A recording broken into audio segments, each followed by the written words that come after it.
High বন্ধুরা, Ratan POC family ব্লগে আপনাদের স্বাগতম। আজকে আপনাদের একটি কথা শেয়ার করার জন্য আসলাম। আপনারা একটু মনোযোগ দিয়ে পুরো ভিডিওটা দেখবেন।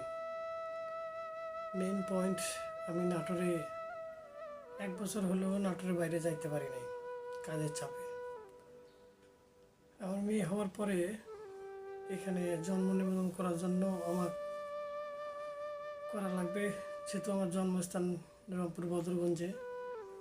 ভাবলাম যেহেতু এখানে চাপ দিচ্ছে, মেয়ের জন্ম নিবন্ধন করা লাগবে, পাসপোর্ট করা লাগবে, আবার স্কুলে ভর্তি করতে গেলে জন্ম নিবন্ধন করা লাগবে। যেহেতু আমার আগে 2টা মেয়েরে জন্ম নিবন্ধন বদরগঞ্জে করছি, এতে জন্মস্থান এখানে, আর আমার ছোটো মেয়ের জন্মস্থান নাটোরে, এই জন্য আমার জন্ম নিবন্ধন করা লাগবে। এখন চিন্তা ভাবনা করলাম যে ঈদের আগে যাব, কিন্তু কাজের চাপের কারণে দোকানে ছুটি পাচ্ছিলাম না, যাইতে পারলাম না।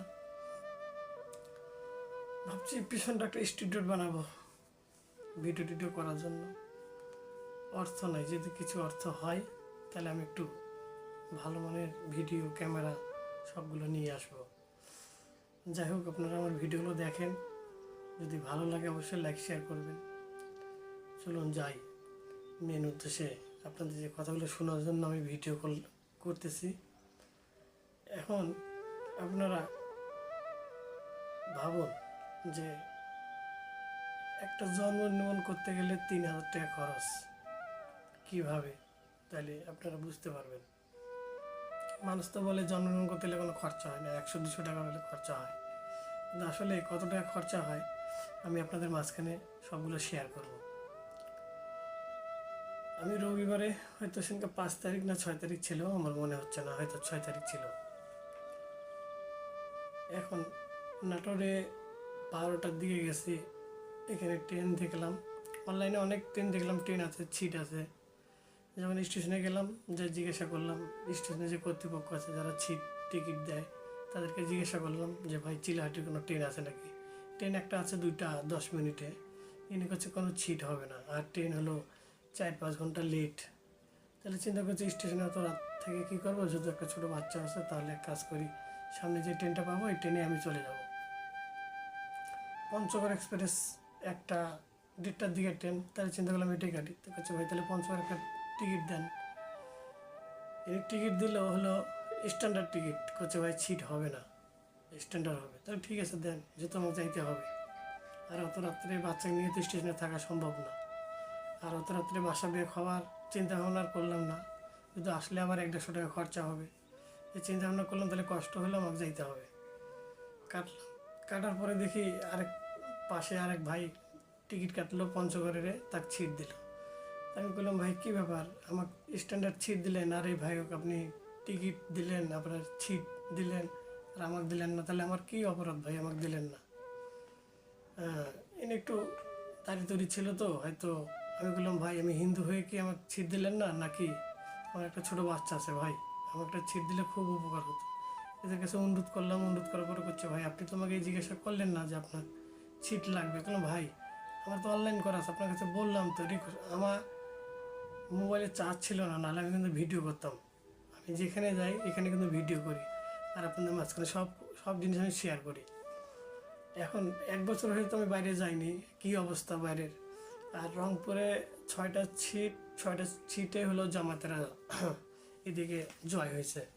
নাটোরে তো হলো বিএমপি, আমাদের দুলু দুলু ভাই বলবো, যাই হোক দাদা বলি, ভাই বলি, যাই হোক ইনি লাস্টে আমার বললো যে আপনি যে আগের সিটটা কাটছেন এটা আমি ফেরত নেব না, আপনি আবার টিকিট কাটুন, আপনার পঞ্চগড় পর্যন্ত টিকিট কাটা লাগবে। বললাম ভাই আমি তো পঞ্চগড় যাবো না, আমি যাবো চিলাহাটি, তাহলে আমার চিলাহাটি না হলে আমার পার্বতীপুর পর্যন্ত সিট দেন। ইনি করছে যে না ভাই আপনার পঞ্চগড় পর্যন্ত সিট কাটা লাগবে, ঠিক আছে দেন। ইনি আমার কাছ থেকে নিল 325 টাকা, আর পার্বতীপুরে আর আগে স্ট্যান্ডার্ড একটা কাটছে, এটা নিচে 170 টাকা, তাহলে প্রায় 500 কাছাকাছি আমার খরচা হয়ে গেল।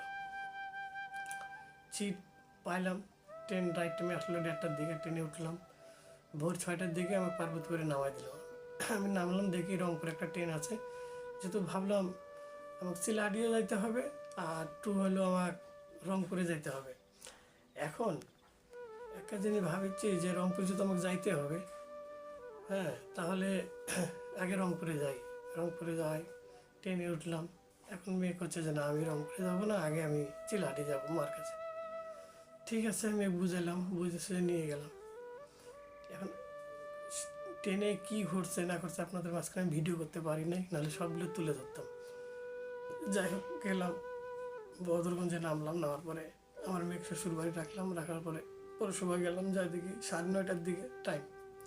এখানে টাইম মেনটেন করা আছে, নয়টা বাজার সঙ্গে সঙ্গে সব যারা এখানে চাকরি করে তারা দায়িত্বে থাকে, তারা 9টার ভিতরেই চলে আসে। এদেরকে জিজ্ঞাসা করলাম, ভাই আমার কোনো কাগজপাতি লাগবে নাকি, আমার আগের জন্ম নিবন্ধন করা আছে। আমার আগের মেয়েরও জন্মগ্রহণ করছি, এদের ইংলিশ বাংলা হয়েছে। আর এখন যেটা করতে যাচ্ছি, এখন এরা করছে যে আপনার ইংলিশ বাংলা লাগবে।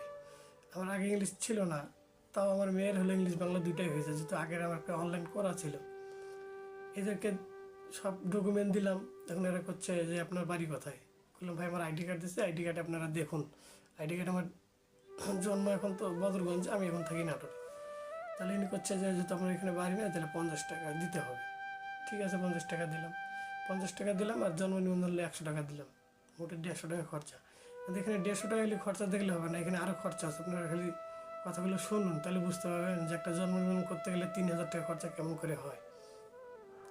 এর একটা লিস্ট দিল, 10 টাকা নিল। এটা ফর্ম পূরণ করলাম। ফর্ম পূরণ করার পরে আবার এটা বদরগঞ্জ হলো মেডিকেলে, এখানে যারা কর্তৃপক্ষ থাকে তাদের হলো সিগনেচার লাগবে।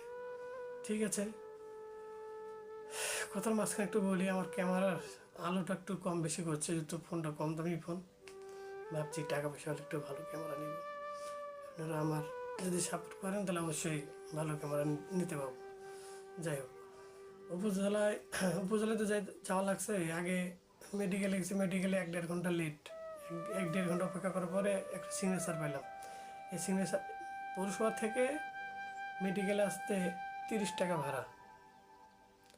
30 টাকা ভাড়া নেওয়ার পরে আবার এখান থেকে 1.5 ঘন্টা ওয়েট করার পরে সিগনেচার পাওয়ার পরে আবার গেলাম উপজেলা। সবথেকে উপজেলা হলো এখানে যারা দায়িত্ব আছে হলো কি ইঞ্জিনিয়ার না কি, এরা দায়িত্ব আছে বর্তমান। এখন করছে আমার 5 নম্বর ওয়ার্ড, না কেউ করছে আমার 6 নম্বর ওয়ার্ড। আমার তো 6 নম্বরে ওয়ার্ড। এখন করছে এরা 6 নম্বর ওয়ার্ডে আরেকজন আছে। এখানে গেলাম, এদের রুমে 1 তলা 2 তলা 3 তলা 2-3 ঘন্টা আমি এদিক ওদিক গেলাম, সবাই করছে নাই। এখন লাস্টে এক রুমে গেলাম, করছে ট্রেনিংয়ে গেছে, 7 দিন পর আসবে। তাহলে আপনারা বলুন, 7 দিন ট্রেনিংয়ে গেছে, যাক, দায়িত্ব তো এখন থাকবে। এখন যে দায়িত্ব এসে সে বলতেছে ইনার সই কি আমার হবে, আপনি 7 দিন পর আসুন। তাহলে কি 7 দিন পর গেলে কি হবে বলেন? তাহলে আমাকে নাটোরে আবার আসা লাগবে, 7 দিন পর আবার যাওয়া লাগবে, আবার খরচা। না, একটু ওয়েট করলাম। ওয়েট করার পরে দেখি সঙ্গে সঙ্গে এক ভাই আসলে, জিজ্ঞাসা করলাম যে ভাই, যেহেতু পরিচিত, বদরগঞ্জে ছোটো থেকে বড় হয়ে গেছি, অনেক লোক চিনে আমার। করছে ভাই এখানে, করলাম ভাই ভাই প্রবলেম করছে, ঠিক আছে আসুন আমার সঙ্গে। গেলাম, পরে যে দেখিনি ভাই ভিতরে আছে, ইনি আবার সিগনেচার নিলাম। অপেক্ষা করার পর 1টা বাজে গেল। 1টা বাজার পরে আবার মেয়ে তো আমি শ্বশুরবাড়ি রেখে আসছি, আবার মেয়েকে নিতে গেলাম। আবার আমার এক ফ্রেন্ড আছে, ফ্রেন্ডের বাসায় গেলাম, এখানে দেখা করলাম। দেখা করার পরে আবার পুরো সবাই যায়, সব জমা দিলাম। এখানে ভেরিফাই করবে না কি করবে, এখানে করতে করতে 4টা বাজে গেল। আবার এখান থেকে জমা টমা দেওয়ার পরে এখন এরা করছে যে 7 দিন পর আসা লাগবে। ঠিক আছে, 7 দিন পর আসবে। এই যে ভাই হয়রানিগুলো, দিন যাচ্ছে, দিন চলে গেল, কিন্তু পরে দিন চলে যাবে, আমি আসতে পারবো না। তাহলে আমার 3 দিনে এইদিকে লস, এদিকে গাড়ি ভাড়া খরচা। তাহলে একটা জিনিস প্রয়োজন, তারপরেও আমি কিন্তু এখনও সাকসেস হতে পারিনি, জন্মনিবন্ধন হাতে পাইনি। আবার আমাকে 7 দিন পর যাইতে হবে। এখান থেকে আবার নীলফামারী গেলাম বাসে, মেয়ের সঙ্গে 2টা ছিট কাটলাম 170 টাকা দিয়ে। গেলাম, আসলে কইতে তো অনেক ইচ্ছা করে, আসলে কইতে পারি না, কী করবো বলেন, ভাবিচ্ছি। এখন শ্বশুরবাড়ি যাওয়ার পরে সন্ধ্যা হলে, সন্ধ্যা পর খাওয়া দাওয়ার পর ঘুমাইলাম। ঘুমার পর এই যে আমার ক্যামেরার আলোটা কমে যাচ্ছে। আপনারা বলবেন যে ক্যামেরাটা ঠিক আলো এক পর্যায়ে থাকার জন্য কী করলে কোন সিটিংয়ে গেলে আলোটা এক পর্যায়ে থাকবে আপনারা একটু কমেন্ট করে জানাবেন। লাস্ট পরের দিন তিতুমিলের টিকিট কাটলাম 250 টাকা। 250 টাকা টিকিট কাটলাম, এই ট্রেন 1 ঘন্টা লেট। একটা ট্রেনে যাওয়া আসা করে যারা উত্তরবঙ্গে থাকে তাদের যে কত কষ্ট হয় তারাই বলতে পারবে। পরে 10টার দিকে নাটোরে আসলাম, আসিয়া শরীর ক্লান্ত, আর দোকান যেতে পারলাম না। পরের দিন আজকে তো বাসায় থেকে গেলাম, দেখি কালকে হয়তো কাজে জয়েন করব, দেখি জন্ম নিবন্ধন কবে পাবো। আর আপনারা যারা জন্ম নিবন্ধন করতে যাচ্ছেন দেরি করবেন না, অবশ্যই জন্ম নিবন্ধন সঙ্গে সঙ্গে করে নেবেন। এটা একটু প্রয়োজন জিনিস। স্কুলে ভর্তি করতে গেলে মেয়ের জন্ম নিবন্ধন লাগে। আর অবশ্যই আমার এই চ্যানেলের পাশে থাকবেন। আমার একটি চ্যানেল আছে, YouTube channel KD Ratan Das family blog. আমি এখানে ফ্যামিলি ব্লগে আপলোড করি, প্রিয়সীর ভিডিও, ফ্যামিলি যতগুলো ভিডিও আছে এখানে আপলোড করি।